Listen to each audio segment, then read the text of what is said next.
Meus amores, a gente inicia essa aula tratando um pouco do fenômeno da resistência africana no continente, em torno das propostas aí do europeu. Vale ressaltar que quando a gente trata dessas resistências, nós estamos falando especificamente de um período da história chamado aí de imperialismo, neocolonialismo ou simplesmente somente imperialismo, tá? E vamos aqui. O que é o imperialismo? Primeiramente, né, vocês precisam saber. O imperialismo foi uma forma de dominação das potências europeias aos países a alguns países da África e da Ásia que tinham instabilidades políticas e eram instáveis socialmente, tá? Se impuseram nessas nações com um propósito: aumentar os seus mercados ou expandir os seus mercados para esses países, como também o segundo objetivo, né?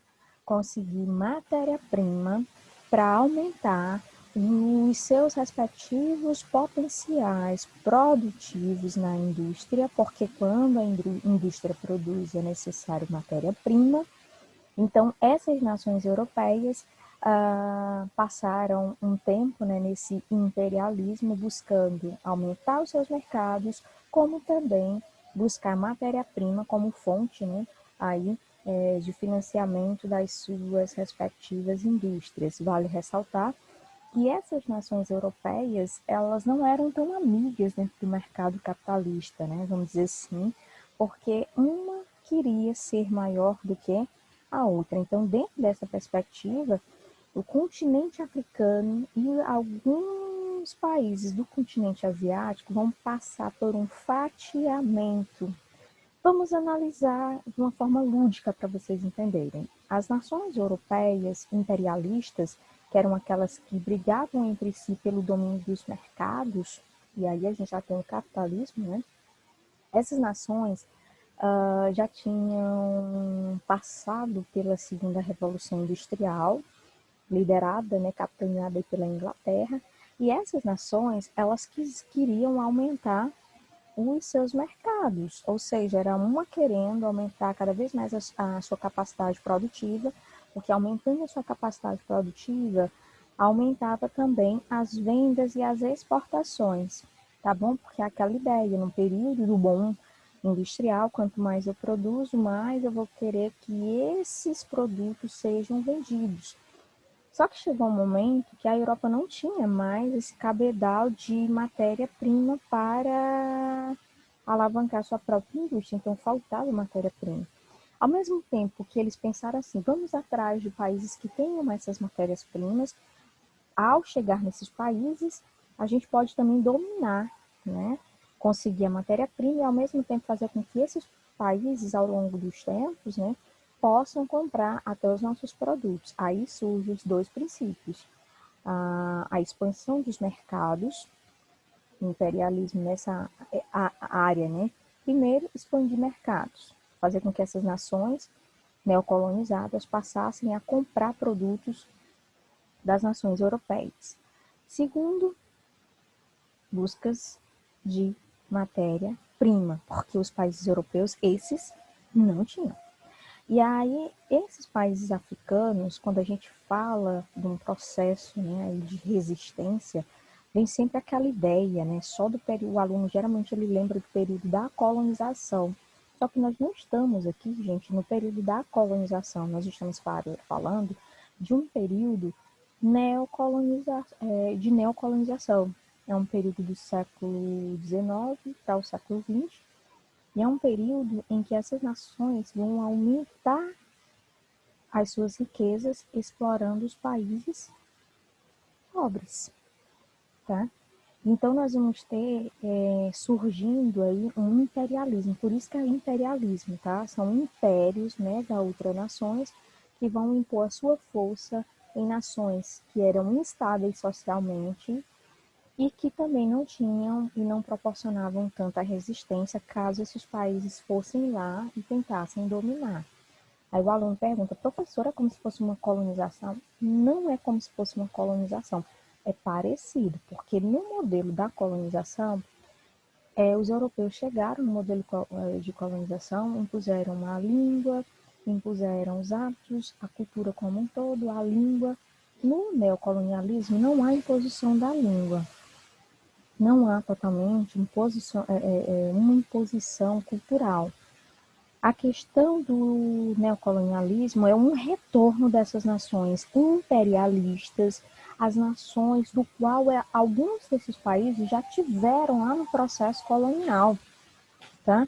Alguns dos países imperialistas voltaram somente às suas nações na Ásia e na África, do qual eles já detinham esse poder. E tinham esses laços, entre aspas, de amizade por conta do processo lá da colonização. Já eram países que tinham passado, né, já tinham um certo processo histórico de colonização desses povos. Então ficaria mais fácil para eles retornar a essas nações. Alguns outros países imperialistas não retornaram às nações do qual eles já haviam passado no fenômeno colonial, tá? No colonialismo. Pegaram outras nações. De forma lúdica, as nações europeias vão se reunir junto com os Estados Unidos, claro, só que os Estados Unidos, o imperialismo americano, ele é estudado em separado, porque os Estados Unidos, o imperialismo foi muito mais na América Latina, mas não entrou fisicamente, né? Os americanos não entraram fisicamente nem no Brasil, nem na Argentina, nem no Paraguai. O modelo daqui é cultural, tá? Mas por isso é estudado em separado.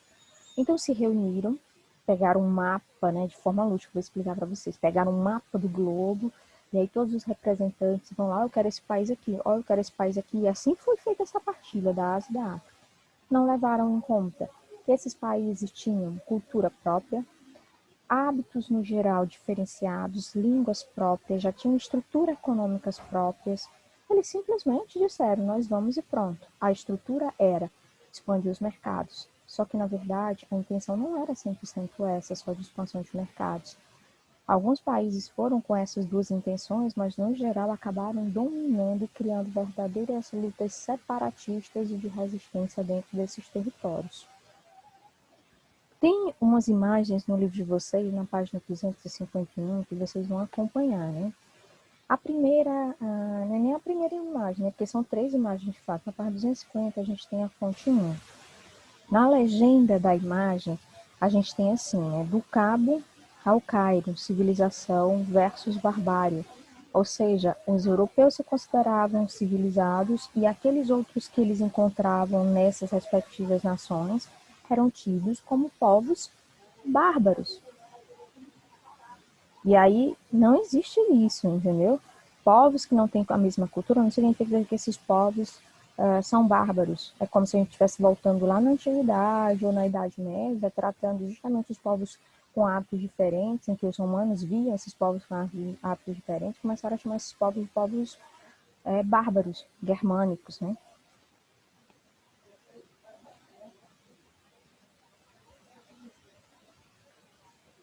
Aí a fonte 2 nós temos aí. Guerreiros zulus portando escudo e azagala, na África do Sul em 1900. E a fonte 3, olha aí, a fonte 3 está tratando da revolta de Bambata. Vou ler bem que a historinha, né, vocês vão acompanhando o livro. Durante muito tempo, a África apareceu nos livros didáticos somente como território vencido e dominado, figurante mundo da história. Nas últimas décadas, historiadores especializados em África têm recuperado uma série de episódios de resistência ao imperialismo europeu. Um desses movimentos de resistência africana foi a revolta de Bambata. Ela se insere no contexto de lutas sucessivas no sul da África dos Zulus contra os britânicos. Alguns países aí da África não foram aceitando ao longo dos anos, né, esse processo de recolonização. Vamos dizer assim, é um processo neocolonizatório, mas ao mesmo tempo de imposição dos interesses econômicos das nações imperialistas. É como se fosse um novo modelo de colonização, mais diferenciado daquela colonização do século XVI. Por isso que é neocolonialista, porque os interesses são econômicos, são interesses capitalistas, tá? E aí esses povos começaram a guerrilhar contra esse modelo de dominação. Aí a gente tem uma análise de uma historiadora, no caso aí, a Leila Leite, ela vai dizer aí, né? Bambata constituiu-se num conflito armado que durou de 1906 a 1908 contra o colonialismo e a ocidentalização imposta pelos administradores coloniais e reforçada pelos missionários britânicos, que, convencidos da justeza da imposição da civilização, combateram violentamente a barbárie. E que barbárie é essa, né? A barbárie dos povos da África Meridional e dos Zulus em particular, né? E essas barbáries aí, gente, de fato, elas ocorreram justamente por conta dessa chegada do homem branco dentro dessas nações, tá bom? Olha aí o que diz, né? Pelos administradores coloniais e reforçada pelos missionários britânicos, que, convencidos da justeza da imposição da civilização, combateram violentamente a barbárie. Olha aí a intenção, né? É dizer que eles tinham que combater a barbárie, então tinha que matar todos esses povos, porque esses povos eram bárbaros, né? Então, assim, é muito complicado. E aí, esse aqui, o que a gente estava falando, é a introdução do nosso conteúdo, tá bom? Do capítulo 13, Industrialização, Imperialismo e Resistência, página 252. Nós temos aí o fenômeno, como eu já falei no início da aula, né? Imperialismo, busca de novos mercados e, ao mesmo tempo, né, eles vão buscar matéria-prima para aumentar o seu poderio aí, industrial. Isso, indústria. Quando a gente vai para o imperialismo, por que é chamado de imperialismo? Porque foram nações que já estavam progredindo na questão capitalista e uma queria ser mais potente do que a outra. E aí a gente vai ter disputas de mercados. Como é que eu vou disputar um mercado se eu não tenho matéria-prima para produzir? E se eu estou produzindo, para quem eu vou vender? Então vai em busca de novos mercados para fazer com que esses consumidores comprem o meu produto e, ao mesmo tempo, eu tire desse consumidor, onde ele está, naquele respectivo país, a matéria-prima. Só que vai chegar um momento que esses povos não vão mais aceitar esse modelo e vamos ter verdadeiras guerras, né, lutas de resistência, tá? Gente, nós vamos ter, lembra que também no início da aula nós falamos sobre esses fenômenos de resistência, falando especificamente do fenômeno que envolveu aí a segunda revolução industrial. No século XIX, lembra que a revolução industrial ela começa na segunda metade do século XVIII, né? E aí a gente vai ter quase que instantaneamente o boom da segunda revolução. E aí a gente chega no século XIX, os países ali perto da Inglaterra, os países europeus copiando o modelo de produção da Inglaterra, né? Aquele modelo de produção de larga escala. E esse modelo europeu, né, que era da Inglaterra, acabou ficando ali em toda a Europa, mas os Estados Unidos também assimilou esse modelo para eles, né? E olha que os Estados Unidos têm uma influência na Inglaterra, né? Só que os Estados Unidos, antes mesmo vamos supor, da Inglaterra se predispor como uma grande ultrapotência na questão da própria Revolução Industrial, os Estados Unidos antes já se despontava como uma nação capitalista. Não tinha todo aquele maquinário de superprodução, mas os Estados Unidos já impunha sua força aqui na América, né? Então nós vamos ter a Europa vai aumentar as suas linhas de produção por causa do próprio modelo da Revolução Industrial na Inglaterra. Nós vamos ter na América Latina os Estados Unidos, que já vai, né, também despontar o seu poderio. E na Ásia nós vamos ter aí o Japão, sendo aí o centro da economia na Ásia. Então a gente vai ter países dominando esse conceito econômico nos seus respectivos continentes. E aí, dentro desses países, a gente percebe um grande fortalecimento do capitalismo. E quando esses países se fortaleceram, eles precisavam também ter uma ampliação de mercados, porque aqui não tem aquela ideia de blocos econômicos, né? Então, eles tinham que expandir os seus mercados. Quando a gente chega na segunda fase da revolução, né, todo mundo quer acelerar a produção, quer vender os seus produtos, ninguém quer ficar com produtos em estoque. E essa segunda revolução, a segunda revolução industrial, ela vai se caracterizar pela descoberta, como vocês sabem, de novas tecnologias. A gente já vai ter o maquinário, as fábricas aí, elas já vão utilizar uma outra fonte energética que vão ser aplicadas dentro da indústria. A gente vai ter, né, a inserção dentro do modelo social dos transportes e as comunicações começam a se desenvolver. Quando a gente fala de telecomunicações, a gente está falando, né, de sistemas de comunicação, né, mais precisos, telégrafos.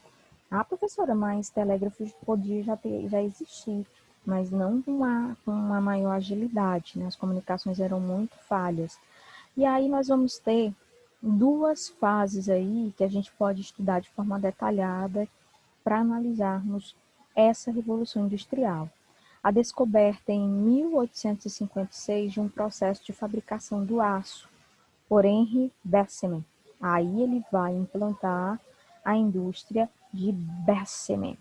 E aí alguns alunos, alguns alunos perguntam, professora, o aço é o ferro?